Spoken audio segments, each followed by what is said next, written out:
What is up, guys? Hypertrophy Coach Joe Bennett here to review the GOAT and pretty much arguably with training the GOAT back of all time. So again, I'm a little bit of a Dorian fanboy, but it's hard to deny that Ronnie Coleman, at least the entire back of his body, is just absolutely ridiculous. So that's what I'm reviewing today. One of his back and bicep workouts. And again, in case you're new here, I'm not gonna do the whole rigmarole I do every time and go into super detail, but the purpose of these, if you've watched reviews before and what do I do different or what maybe do I bring to the table, I draw stuff, lots of stuff, just smiley faces, stick figures, whatever. No, if I consider myself to have somewhat of an area of expertise, I'm more of a mechanics guy. So again, some people don't even know what that really means. I'm not a study guy, I'm not a physiology guy, I'm an understand physics applied to the body guy. So I'm gonna go through this and I'm gonna draw some stuff that's pretty undeniable as far as here's a line of force. As long as we're using gravity, that's always the same direction. Here's where that line of force is relative to a joint. So here's the position it's overloading. So just helping you guys better understand literally the physics. I don't even like to say, I've said it a bunch of times, the biomechanics of training, because biomechanics crosses over into that physiology realm. So just more the mechanics of training, the physics of training, force applied to the body. And I'm gonna go through Ronnie Coleman's workouts predominantly with the idea of what can you gain from these workouts? What can you learn from his training? Because there is a ton of good stuff to learn from his training. And then also maybe what would you do different? Because at the end of the day, we know what Ronnie did worked for him, period. He did not need to be any larger. He was literally one of the best physiques of all time. And for sure, still to this day, which is insane, like the biggest human being to ever get on stage. There's technically probably somebody that weighed more, but relative to his height and just from a sheer observational standpoint, like not too many people get to stay on stage at like, 298 at their peak, especially at 5'11" or whatever height he was at that point in time. So anyway, what he did worked for him. Now, all that being said, most people now that have just this much common sense, have been around for a little bit, especially if you've been in the game for quite a while like I have, know that genetics, drugs is a part of it, genetics is the bigger part of it, will sometimes make stimulus for one person that's adequate for them, not adequate for you. So I'm gonna go through some of this stuff and say, hey, maybe some things you could do different. So if you're doing Ronnie Coleman's exact work, because the whole thing is, you don't need me, you can go just Google right now. Go Google, what was Ronnie Coleman's back workout? He's got 2 different days. You've got all the exercises, there's the answer, go do it. Your back's gonna look exactly like his, right? And then you're gonna blame it on drugs. And then you're gonna find some and you're gonna take some, and you're gonna look at your back and you're still gonna cry. And you're gonna realize, I'm different than Ronnie. Maybe I should do things slightly different. And now I've just saved you the time. You don't have to do drugs anymore to find that out either. You're welcome. I'm keeping kids off drugs. Keeping adults off drugs. Kids never do drugs. Nobody do drugs. Drugs are bad. Can we get like a dare sign in here? Trevor's gonna put one in here. Dare, we're gonna keep everybody off drugs. So anyway, I'm gonna review this workout. So for some context here that I always think is a little bit funny is if you wanna listen to the audio, I'm not gonna play a whole lot of audio from this one. I don't wanna get caught on YouTube for some of the music in here. I'm gonna try and catch a yeah buddy here or there, before the deadlifts. But Ronnie Coleman, from his own mouth, refers to this as, he has 2 different days. He has one day that's a lot more like kind of pull-downy, latty type stuff, which again, if you want to bring up your back, I think can be a great approach. And one that's more of a thickness day. Again, the nerds get upset with these terms, but most normal people know what we're talking about from visual. So more lat stuff for width, even though that doesn't affect your actual clavicle width, and more erector stuff, and sometimes we put kind of traps in that thickness realm. But when you listen to Ronnie, he says this day is more his lower back day. He says that for every single exercise.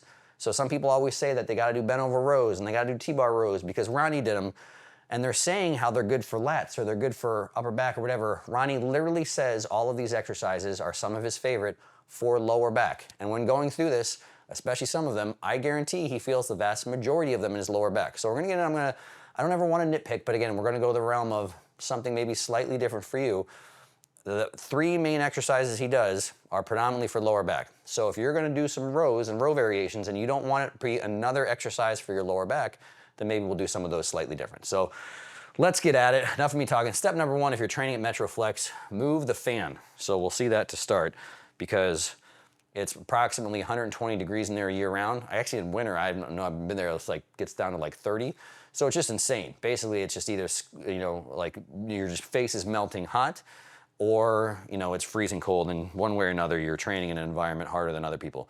But Ronnie starts with deadlifts. So that's always a question. People, oh, should I put it on lower body day? Should I put it on back day? If you're massive, you can't put it on lower body day. I'm not saying that as a challenge. I'm sure some massive person has done it. But in general, you talk to really strong people, not me, like really strong people like Ronnie Coleman. Even for Ronnie Coleman, like having his squats, front squats, back squats, and deadlifts all on the same day would be pretty horrible. So people get fixated, why would you put it on a back day? Because the prime movers are gonna be your hip musculature. Relax, nerds, we get it. I think it makes a lot of sense to put it on a back day, just for no other reason to keep it apart. And then from there you can cry and worry about getting extra hip stimulus while you're trying to train your back along the way. So I understand the mechanics, which I'll draw here is yes, the line of force is furthest, and again, from actual horizontal distance from your hip joint, but then all of your vertebrae are just right past that. So it's just almost equal stimulus, especially for the lower part of your back, as it is for your hips. But either way, look at Ronnie Coleman at the back of his body. And if the people think this is weird that aren't really into bodybuilding or don't understand it, but he's known for his glutes as well too. I had a discussion with that with somebody. He's like, he's known for his glutes, and thinking that I'm weird. I was like, you don't understand bodybuilding. Yes, he's known for his glutes, not only how ridiculously massive they are, but because of his next level of conditioning. And aside from his leg day, this is a huge part of why his glutes look the way that he looked for sure. So anyway, if you want to prioritize some hip musculature, some lower back musculature, start with deadlifts.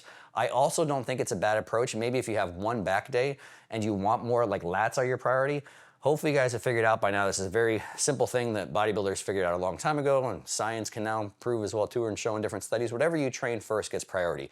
So whenever somebody tells me they're trying to bring up a body part, before you look at split, even arguably address your form is probably the most important thing. But look at where it is in your workouts. If you have a priority body part, and people sometimes just do more exercises, but constantly at the end of the workout, it's like bros that say they have bad calves and they can't get their calves to grow. And I look at, okay, when do you train calves? Well, one, they train once a week, which might be a hilarious issue, but they train like at the end of leg day. And I was like, oh, you've had a 2-hour leg day where you did 150 minutes of quads and glutes and all sorts of hard stuff, and then you do 3 sets of standing calf raises and tell me your calves can't grow. And if you can't solve the equation of why that's stupid, then you're just in the wrong place. So what I'm going to show here that Ronnie does, the only thing I'm going to highlight from a mechanics standpoint, is most of his deadlifts are actually, if you really look at the starting position, he starts in more of a conventional stance. Conventional would just typically mean more knee bend, more quad involvement. But from where he actually creates tension and actually starts to lift and pull the weight, he's in much more of an RDL position. So people get a little fixated on that RDLs are definitively better than conventional. And again, there's no real knee angle that I would pin as like, this is where it's, just excessive quad involvement. So, and again, from anecdotal evidence, I always grew my back the best doing conventional with maybe a little less knee bend than you would. Whereas if I'm doing RDL, sometimes I have a little bit of a tougher time, honestly, just from like an injury standpoint. So again, find the deadlift that works for you. In my opinion, you will never have erectors as thick as they could possibly be unless you have a deadlift in your program. Yeah, I said it, and we can nerd about, concentric, eccentric training should be enough, and this is more of an isometric. I don't care, I've just never seen world-class erectors, yes, erectors, anyway, that are just literally some of the biggest on the planet without some sort of deadlift variation. So do your deadlifts, and I'll explain in a second. Let's see if I can pause here. I'm horrible at pausing. So this is before we get to 800. So he does this little setup thing where he starts, it looks like he's going to start here. So this is what I mean by, let's see if we got, that would be a pretty significant amount knee bend. This would be the main thing that would determine what's the difference between an RDL and a conventional. So remember that, put that in your brain, that angle, get your protractors out, nerds, put it on the screen, measure it, and then let's see where he gets to when he actually pulls the weight. So then he bends, gets set, gets set, gets set. I don't know how many he does. I don't know why everybody has to do so many. I do the same thing. I do like 12 of these. He's doing like 5 little dances. I think we're on dance number 6 or 7. We can speed it up. Sorry, Ronnie. Don't watch this, Ronnie. So where does he actually pull it from? His first one, the weight is moving off the ground right there-ish. Now watch when he actually gets into working reps. Let's see if I can stop this. This is the tricky part. My pause game is horrible. There we go. Up. Oh, son of a, we'll get this. If this takes 12 minutes, this will be the one time I edit my video quicker. Trevor almost never has to edit anything, but this will be it. And they're on, all right, I got it. The plates are on the ground. So this, so when I talk about, so he's in this bottom position, and then he actually takes slack out of his body and his bar, which I'm not gonna go into too much what that means, but when he actually starts to impart enough force to rip the bar off of the ground, this is the position he's in here. So look at that knee position. So this traditionally would be closer to an RDL. An RDL generally is some little bit of knee bend, so it's not a pure stiff leg, where a stiff leg would indicate your knee has to be stiff. People go back and forth. I've literally said RDL and stiff, and so technically that's a stiff. I don't care. Like people get fixated, I'm just gonna say it. If you get fixated on the parameters of what exactly an exercise and its name is, you're an idiot and you're focused on the wrong thing. I'm just gonna leave that at that. Tell me I'm wrong in the comment section. So that's the one thing I want to show. So he's pulling with less quad involvement than you typically would from a conventional, even though he kind of sets up and acts like he's going to pull more conventional. And then this is really the argument for efficiency here. So his spine angle relative to the ground is almost parallel. So from a pure efficiency standpoint, if you want as much challenge on your erectors for a given load as humanly possible, you want to have a spine angle that is about parallel to the ground. So if you're saying what type of deadlift gets absolutely the most out of my erectors, whichever variation gets your, so again, if Ronnie Coleman maybe had been right here for the same load, I don't know if he would have been able to do the same amount of weight, but it would have been more challenge, more joint torque. And why is that? If we actually measured, so this is obviously if I was right from the side looking at this is the difference of the two. So why would that look different? Let's draw some more pictures because that's what you're all here for. So again, imagine this is from the side. And this point would basically be where his arm is hanging down. Does everybody got that? So this would be hip, this would be arm. That line went there, I don't want this. So this is the position he's in now. This would be the position if he had bent over a little bit further. Oh, look, that mistake, it worked out just perfect. So what's the difference between these two? That would be that moment arm thing, which we'll do here. So from the hips, if we're doing the same thing from the hips, the moment arm, I'm just gonna dot it. So for here, for the position he's in right now is this. The moment arm, if he was a little bit more bent over, would be this. So again, you don't have to actually do the math, but let's say what percentage longer is this? Because this just works out, basically it's multiplication is how you figure out joint torque. So let's say that's 15% longer, maybe. So if we took 800 pounds, not just 800 pounds, well here it's officially 800 heavy ass pounds. No, excuse me, shame on me, 800 solid ass pounds. I don't know if that's this or the squat now that I actually think about it. But if we multiplied pounds times this distance, then we're gonna have basically maybe 15% more joint torque in this position relative to this position. So again, I say all that just so we can actually look at some numbers and some math and say, well, why is it actually arguably better to be parallel, or yeah, parallel to the ground? It's just for that reason. Whatever load you're using will give you more joint torque challenge at the hips. So yes, to the hips, I'm drawing that, but also for every single correlating joint, you know, actually through your spine there as well too. So more efficient for your erectors and for your hips. Now I say all that because does this make that big of a difference, that little 15%?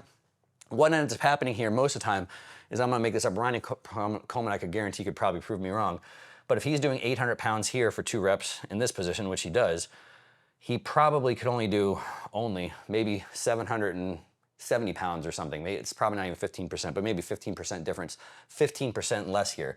So that's where the efficiency would come in. What would have to happen for him to be in this position? He'd probably have to have a little bit of a straighter knee so he could actually bend over a little bit further before the plates touch. And then in turn, it would be that much more challenging. So what would be the efficiency of that? The efficiency would be more challenge on the erectors and the hips and a little bit less load that's actually being lifted from that tiny bit of knee bend and quads. So again, that's just for anyone that wants to nerd on that little nerd tangent. That being said, from a normal standpoint, find the deadlift that works best for you. Because let's say hypothetically, you actually like more of a conventional deadlift and your spine's actually somewhere up here. Actually, well, if your spine, most people's spine doesn't change lengths as they go through range of motion, so your spine would be somewhere like there or whatever, but it'd be a little bit more upright. You could literally do the same math. Maybe you'd be using 15% less torque for a little bit of a heavier load or whatever in that more upright position, a little bit more quad involvement. But again, this is where it comes from a practical standpoint. Pick the deadlift that you can perform the best on, progress the best on. And if you really get to the point where recovery and you're at the very edge of your recovery limits and you don't want excessive fatigue, you don't want any other muscles involved, then maybe make it something work when you're parallel to the ground. So let's see if we can just watch Ronnie Coleman deadlift 800 pounds for 2 reps. Let's see how many little Ronnie dances he does on these. Maybe he doesn't need a lot of dances on these. Oh, he just goes right in. He got all of his dance moves out on the first one. There we go. Oh, 800 heavy ass pounds. I will pause this again because this is a very important part. I pointed this out in another video. So one, it works well if your training partner is no shirt, or if they have to wear a short, they're at least wearing teeny tiny shorts. And again, this is Brian Dobson. This is purely meathead joking because I've worn some stupid stuff in the gym and Brian Dobson's the man. He's awesome. He's the guy that owns Metroflex. He kind of discovered Ronnie Coleman and obviously just seems like a really, really awesome human being. I don't know him personally, but these are definitely anabolic shorts. And this is, I don't want to say for sure, I don't want to put a percentage on it, but those shorts and him shirtless spotting Ronnie is probably responsible for at least, I think it's fair to say 70, 80% of Ronnie's gains. So good on you, Brian. So anyway, that's kind of a joke. All right, now we're getting to bent over rows. So if you want to go back and watch the video and listen to the audio, Ronnie says this is one of his favorite for lower back. So why am I highlighting that? Because the main challenge, so Ronnie's erectors were so damn thick, and even his hip musculature, his glutes, from bent over rows as well too. And you'll see in a minute how long Ronnie can spend in this workout bent over in this position, holding a ridiculous amount of load is just, it's inhuman, it's insane. And that's why the only way he can do that is by having crazy hip musculature and crazy erectors, because the normal human being would literally just, their spine would break in half and they'd be writhing on the ground, and that would be the end of that. I'm gonna have a hot take here as well too. We get up to here, in case you're new here to this video. This was always the thing I was most impressed with, even when I was, whatever, 17 years old or 18 years old or whatever, when I'm first watching this, is these are, in my opinion, hot take. I don't know why I'm saying hot take. Who says that? Young people, old people trying to sound young? I don't know. Put me in one of those categories. These are some of the best bent over rows, in my opinion. Like, for this given load, this form is beautiful. I honestly think it's immaculate. Because literally, if you've ever done bent over rows, now his form, in my opinion, this is a perfect example of aggressive contractions that are controlled, where he's really getting a pretty darn contraction. He's only using a little bit of body to come up, but also how he like catches it every time. He catches it in such a solid, so he's a little bit of a faster eccentric, which arguably might even be better for hypertrophy. There's something else that people can yell at me about, but he's catching it in this spine position again. So he's bent over again, and he catches it so solid. So literally, when he's doing 800 solid ass pounds, 800 heavy pounds deadlifting, he's doing basically, he's breaking it from the ground and doing pretty darn controlled eccentrics. Here, he's kind of yanking this weight aggressively, using a lot of upper back, and then a pretty quick eccentric, and catches it. So the amount of force that's going from that 495, moving that fast for him to catch it, I'm gonna have you guys watch this again, as solid as he does, it's not impossible to imagine that might be actually imparting more force on his hips and erectors than the actual deadlifts. I couldn't prove that. Somebody could, but we don't have anybody who could actually study this on. You could actually figure this out. But it's just insane. So just watch this again. This is a thing of beauty. It's just wild. I love it. I could watch that over and over. Don't you guys just want to watch me watching Ronnie Coleman? That's what you all came here for. Now, second hot take, because I know where the nerds are out on this one. Bent over rows are a horrible lat exercise. Sorry I said it. Ronnie doesn't even do them for a lat exercise. He says he does them for lower back. And arguably, I'm saying maybe he probably feels his trap here or whatever. Ronnie has some of the biggest lats ever in the history of mankind. And look where his lat is, and look where his upper arm position is. So if you understand, obviously this is where people get so nerded, they don't even understand basic physics anymore. If you're up here and your lat were contracting, again, lats, muscles, origin to insertion, pull, that's all they do, it would do this. So if it pulled its origins, any of the origins towards the insertion, it would pull your arm in at your side. So when your arm is flared like this, doing a bent over row, it's upper back musculature. So I think, even though Ryan doesn't say it, he's getting a ridiculous amount of stimulus from upper traps. So everything that's basically in direct opposition of this load. So if we drew a line straight up and we're looking at the plane of motion, it's basically how he's pulling it into his hip is straight up here. And so where that actually does is basically everything, you can't see the back of his body, but kind of everything here. It's a horrible drawing, I don't really know why I did that, but if you could imagine that on his back, it's gonna be kind of from, like, you know, shoulder blades on up. Mechanically has a good ability to, one, that whole don't let your shoulder blades rip off thing, and that whole pull up here where there's retraction and a huge component of elevation. And I think bent over rows can be an absolute excellent exercise to build the entire backside of your body. They're just horrible for lats. And so one of the things that I think is hilarious is the nerds have latched onto that the proper way to do bent over rows is to be completely with your spine parallel to the ground, and then to bend over row. Now again, if you want as much erector stimulus as possible, yes, spine parallel to the ground is great, but if you're picking a weight that you can also row in that position, then you're pretty much ensuring that the erector and hip stimulus you're getting is way below what you're capable of tolerating.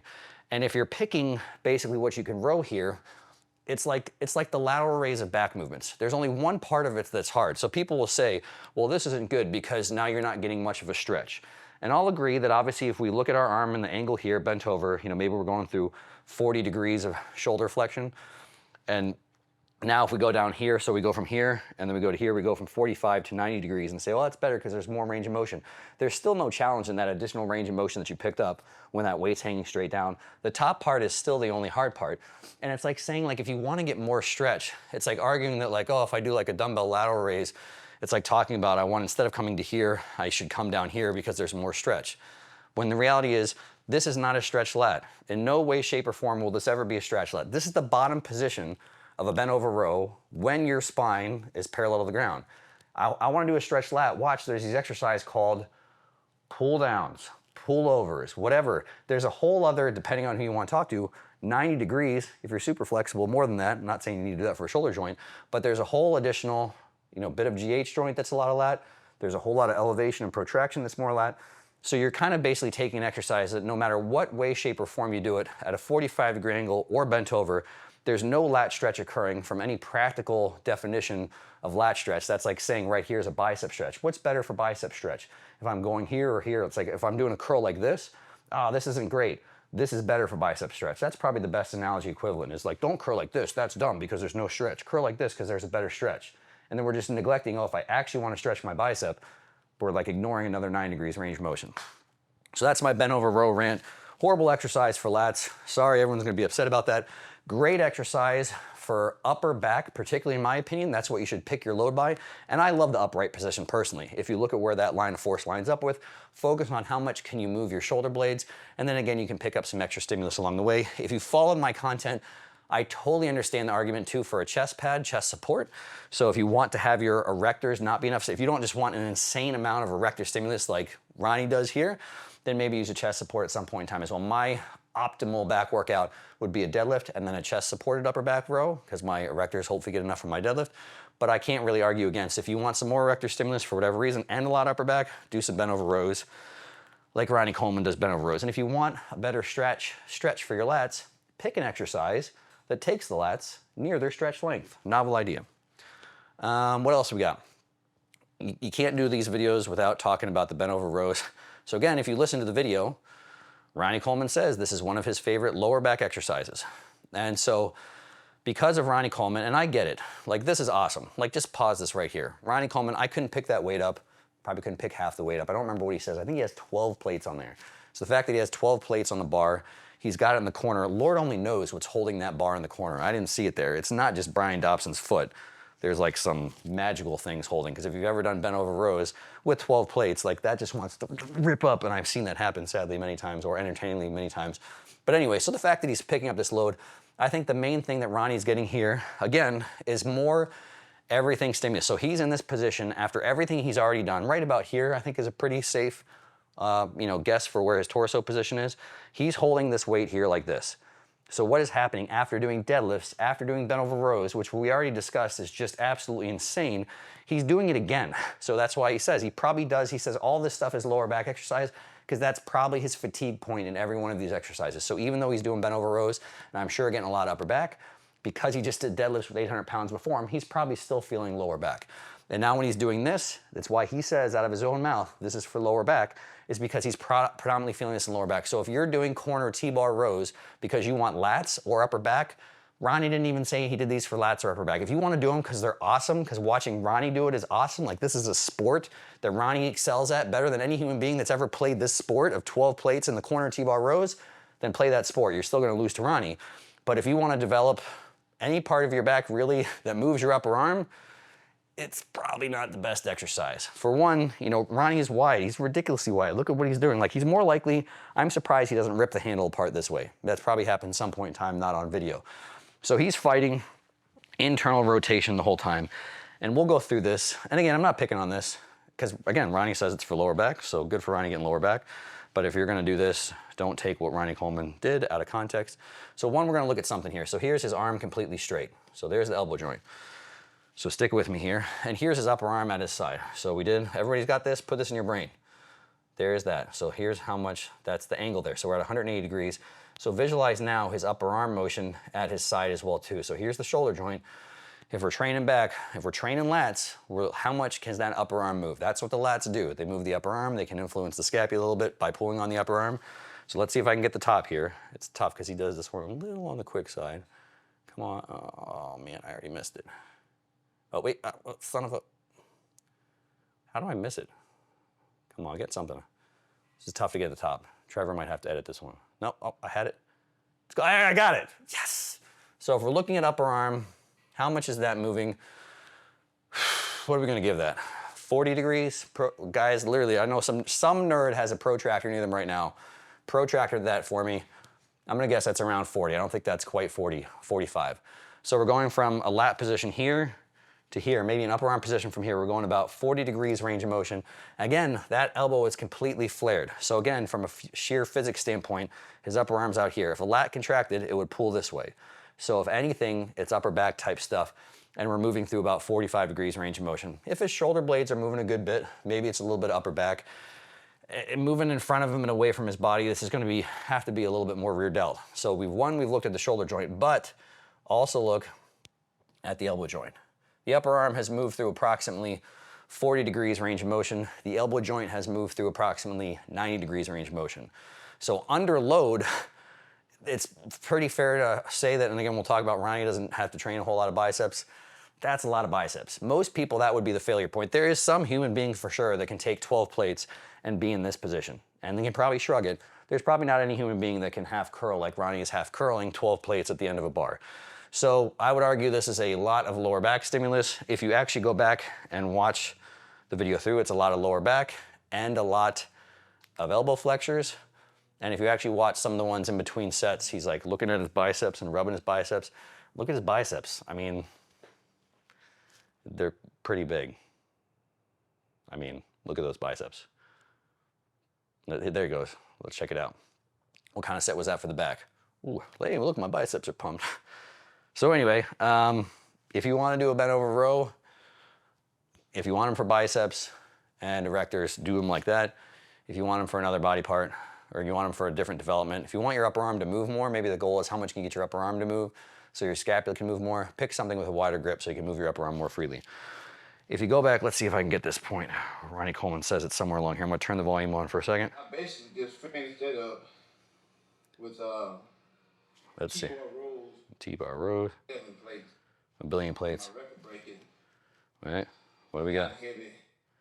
It's kind of heavy. Basically just followed that up with biceps. Listen careful. Do a whole lot of work for biceps because biceps is something that I already have a lot of, since I'm not really trying to build it up. So biceps are something he's already got a lot of. He's not trying to build it up. So in general, if you're trying to grow your biceps, doing it at the end of all that is probably not the best strategy. If you're Ronnie Coleman, you got Ronnie Coleman biceps, it's probably a perfectly fine strategy. As far as exercise selection goes, if you haven't followed me for a while, this is my #1 pick. So I absolutely love the preacher curl. I love it because it braces the upper arm. You have a lot of versatility depending on the angle of the preacher to overload the biceps. The key for overloading biceps, in my opinion, is somewhere towards the middle. Now, some people get a little bit too nerd of the exact degree. From a practical standpoint, it's not just about internal moment arms, it's about length-tension relationship. That's a little bit more nerd than we have to. So having a preacher set up somewhere overloading the middle-ish for all practical purposes is great. If you could have it a little bit lighter at the bottom and a little bit lighter at the top, that would be great. That's why standing curls work so well. And if you're doing a preacher curl, I think generally the more vertical. This is actually a pretty good preacher curl bench here, so it's probably somewhere around not 45, maybe somewhere we'll call like 60, which I think is a great place. Maybe even a teeny bit more would be great. Because again, if we do the profile thing, which I'm gonna spare you a little bit of drawing here because I've done this before in other videos, is it would be lighter here, heaviest here, kind of the middle-ish, and light again as you come to the top. Now you'll see what Ronnie's doing. Mute that. He's basically just staying kind of right in the middle range. Not going to full extension, not going to full flexion. And while some people would kind of pick on that a teeny bit, he's staying right in the range of motion, where from a sciencey standpoint, we can argue it's probably your best opportunity to grow. So again, the mid to the lengthen range, if I'm keeping things consistent through my training, is probably where I would bias. And if I really had to pick one, it's probably a little bit more towards the mid. If we had this was like the whole length of something, this is the short, this is the lengthen, it would probably be biased mid to lengthen, meaning what's the most important, including that middle range might be the most important. So if I had to have a top pick for a bicep exercise, this would be it. So kudos to Ronnie. And if your biceps are a priority, don't train them at the end of all that hot mess. Train them on their own, train them fresh, or not even have to be on their own, at least train them fresh if they're a priority. So again, overall form's pretty good. Again, if you're a nerd, you can nitpick maybe his angle's a little bit over here, maybe his humerus should be a little bit more vertical. You know, maybe he's moving his upper arm a tiny bit. But from all intents and purposes, he's staying in the range of motion where it's the most challenge for the bicep and also where they probably grow the most. And he's Ronnie Coleman, and he knows this is all I have to do to have my biceps look like that. So from there, he goes into, actually has really great form on this. And this is just fun to watch because just look at that. It's absolutely ridiculous. But so now he's in a position where he's actually still overloading the middle-ish and having some more tension into the shortened position. Anecdotally, this is one of those exercises that just can feel really good. It's also awesome to look in the mirror at yourself. Now the problem is if you imagine this, you can always imagine this. You face the other way in the mirror, so you're not facing towards the mirror. You can imagine this is what you look like. But then when you turn around and actually look at yourself in the mirror when you're doing it and you don't look like that, then you just cry. But you're facing the mirror so you can wipe your tears and hopefully no one sees you cry, then you don't look like Ronnie Coleman. But this probably wouldn't be like one of my top picks. I wouldn't prioritize this exercise just because it's kind of overloading that shortened position. But from a pure practical standpoint, it could absolutely still be included in a program. I think it's not too intelligent to just say never train the shortened range. If I was going to pick something else, I would pick something that loads the lengthened range as well too. And if you follow any of my bicep stuff, I would say my two top exercises are some sort of preacher with a little bit more of a vertical pad and something in this more stretched position, not necessarily having to overload it, like a behind the back kind of cable curl is probably my favorite. But incline dumbbell curls can be a pretty good option as well too. And those would be kind of my top two to prioritize. Now that being said, there's no reason within an entire program, or if you have an entire arm day, you couldn't include an exercise like this. I would just put that maybe a little bit later in the programming. And even that's some of personal preference. It's not something that I would say is a principle that everyone has to adhere to. And then Ronnie does calves. And if you watch, the nerds have caught up on this, which I agree with. You want to prioritize calves in their more lengthened range, so staying in the bottom of it. The only issue here is he's doing seated, so the gastroc really isn't going to be fully lengthened because it's short and crossing over the knee. That being said, I would totally prioritize stuff with a little bit of a straighter knee for sure. Same thing if you follow my stuff for a while. I got a lot of stuff out there where I like things where you're hip loaded, and again, just doing that lengthened position with a straighter knee. So that could be like an actual calf machine like that, or any leg press. Leg press is one of the best exercises, feet towards the bottom of the platform. And again, just really emphasizing pause in that stretch position. And my practical way that I like to train calves is pick a weight that you can only do because you'll just be stronger down there in that bottom, 70% range of motion. So do some heavy sets there first. And then from there, you could still do one or two lighter sets with a load that you can come all the way up to the top. And again, only for people that maybe are at the absolute limits where they can only tolerate one exercise per body part, would you maybe do just standing and no, whatever, or just do standing and just in that stretch position?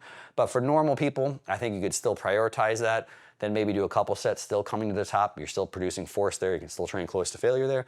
And I don't think it's bad to include it seated somewhere. I mean, my preference is to not program. I maybe do something with a straighter leg twice a week. But if you still put this in every once in a while, you can make the argument that because is it actually more soleus, or is it just the fact that it's less gastroc? Whatever it is, again, I don't think it's a completely bad exercise.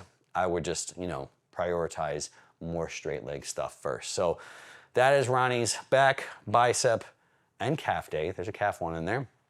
Per the usual, if there's things you liked, tell me about it. There's things you want to see more, tell me about it.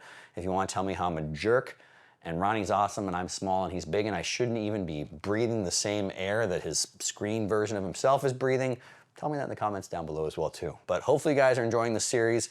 And like I said, the initial plan is to go through all of his A rotation. But if you want to see me break down his other ones, let me know as well too. And hopefully, as always, some of that stuff helped.